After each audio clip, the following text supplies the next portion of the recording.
परम पूज्य गुरुदेव परम वंदनीय माता जी सूक्ष्म रूप से विद्यमान हैं। नमन करता हूँ। मानव मात्र को प्रणाम करता हूँ। दोस्तों,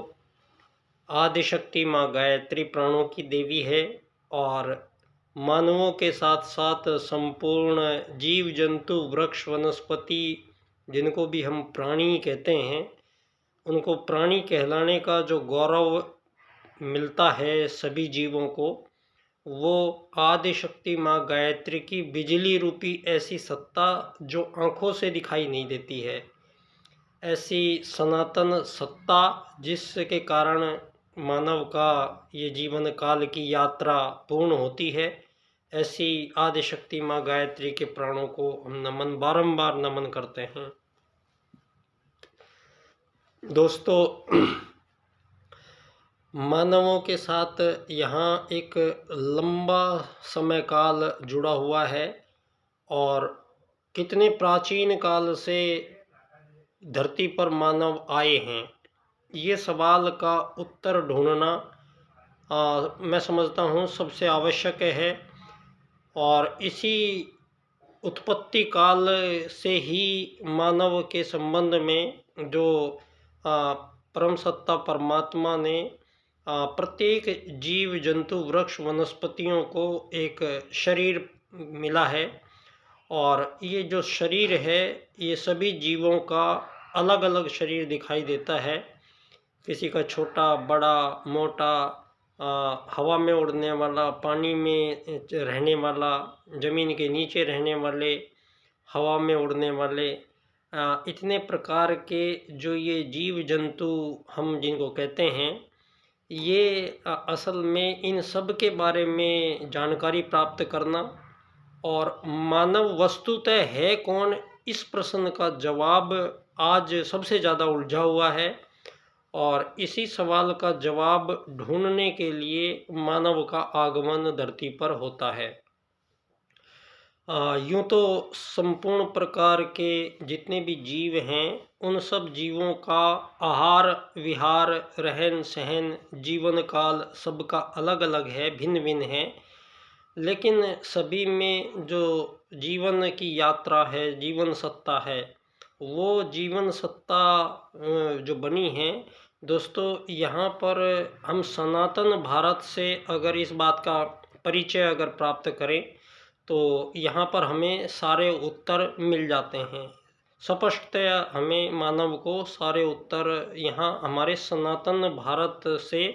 मानवों के संबंध में संपूर्ण जानकारी प्राप्त होती है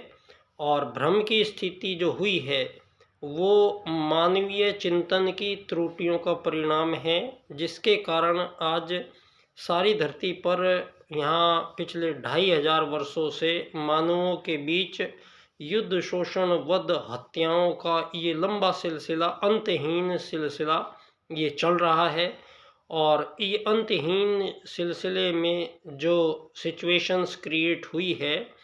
वो उसका जिम्मेदार कौन है, इस सवाल का जवाब भी यहाँ पर हमें ढूंढना पड़ेगा। तो यहाँ पर जो 2500 वर्षों में है, मानववाद का प्रसारित करने वाला पश्चिम जगत जो आज सारी दुनिया के ज्ञान विज्ञान के शोध खोज का उत्तरदायी ओढ़े बैठा है, संपूर्ण भौतिक जो प्रगति उन्नति दिखाई देती है, उन सब का श्रेय ये पश्चिम पिछले 2500 वर्षों में हमने एटम का परमाणु के बारे में पश्चिम ने बताया, टेलीफोन टेलीविज़न का आविष्कार पश्चिम ने किया, जितने भी उपकरण हैं सबका आविष्कार पश्चिम ने किया, ग्रेविटी की खोज न्यूटन ने की, हवाई जहाज़ की खोज ब्रदर्स ने की। ये सारी की सारी दुनिया में जितना भी ज्ञान विज्ञान आज सारी दुनिया को प्राप्त है, इन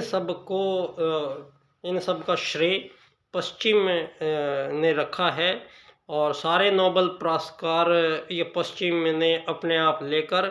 और संपूर्ण शोधों और खोजों को अपना बताते हुए इन पर कॉपीराइट कर लिया है। और यही पूंजीवाद के कार्यक्रम का वो टर्निंग पॉइंट है जहाँ से मानवों को की दिशाधारा को पूर्ण रूप से परिवर्तित किया गया है। दोस्तों, यहाँ आज की जो परिस्थितियाँ हैं, सारे संसार में ये पिछले कुछ सौ सालों में यहाँ आज़ादी और ग़ुलामी ये शब्दावली यहाँ प्रयोग की गई है मानवों के संबंध में। और चार्ल्सवाद, डार्विनवाद के विकासवाद के सिद्धांत के अनुसार सारी दुनिया के मानवों की ऐसी ब्रेन वॉशिंग की गई है कि सारी दुनिया को आज ये बताया गया है कि मानव का आगमन धरती पर मछली बंदर से होते हुए इंसान बने हैं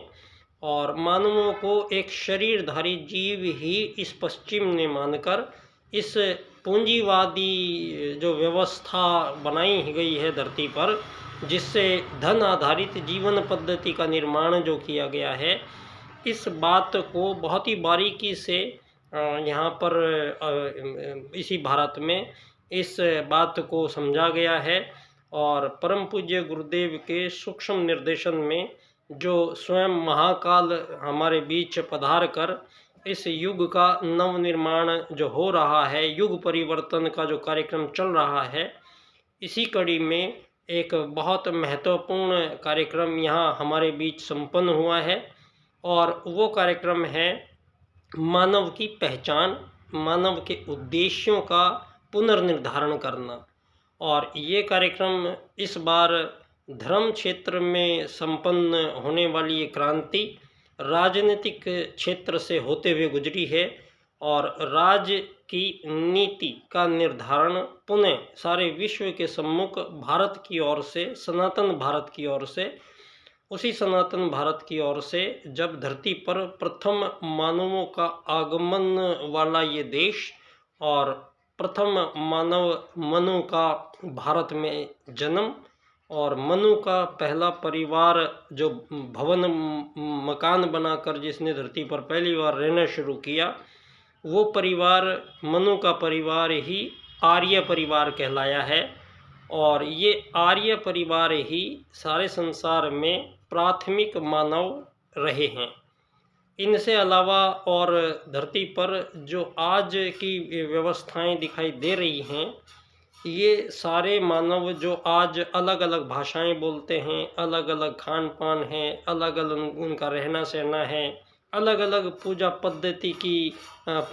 पूजा की पद्धति का इन्होंने अलग अलग निरूपण किया है।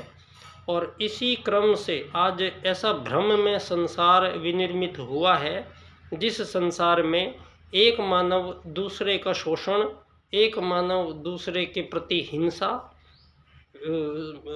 अनाचार, पापाचार, कामाचार, व्याभिचार,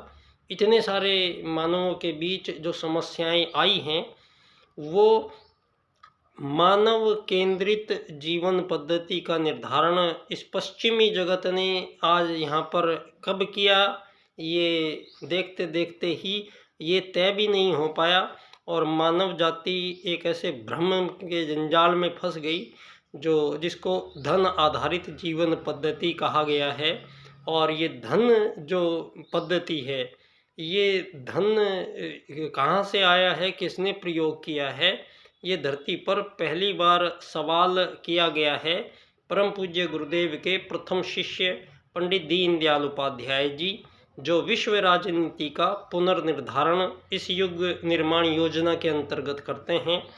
और मानवों के समक्ष उनका प्रथम प्रश्न का जवाब पुनः इसी धारा से दिया गया और मानव वस्तुतः है कौन, इसके पश्चात ही राजनीति का पुनर्निर्धारण संपन्न हुआ है। पंडित दीनदयाल उपाध्याय जी का सवाल वस्तुतः मानव है कौन, मानव का परिचय क्या है, इसी बात से प्रारंभ करता है। और पंडित दीनदयाल उपाध्याय जी इसी कार्यक्रम को परम पूज्य गुरुदेव के निर्देशन में परम पूज्य गुरुदेव की प्रथम पुस्तक मैं क्या हूँ, परम पूज्य गुरुदेव इस पुस्तक में संपूर्ण रूप से मानव के होने का उद्घोष किया गया है और पूर्ण रूप से मानव को एक शरीर न मानते हुए मानव को एक आत्मा माना गया है और उस आत्मा का परिचय लिया गया है। और परम पूज्य गुरुदेव के निर्देशन में ही पंडित दीनदयाल उपाध्याय जी ने हमारे प्रथम वैदिक सूत्र, जिसके कारण इस सृष्टि में संपूर्ण जीवों का आगमन हुआ है।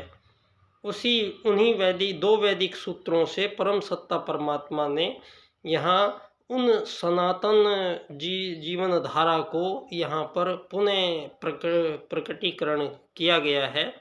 और धरती पर इस धन आधारित जीवन पद्धति का निर्माता पश्चिम है। इस बात को स्पष्ट करते हुए दीनदयाल उपाध्याय जी मानवों के बीच किसी भी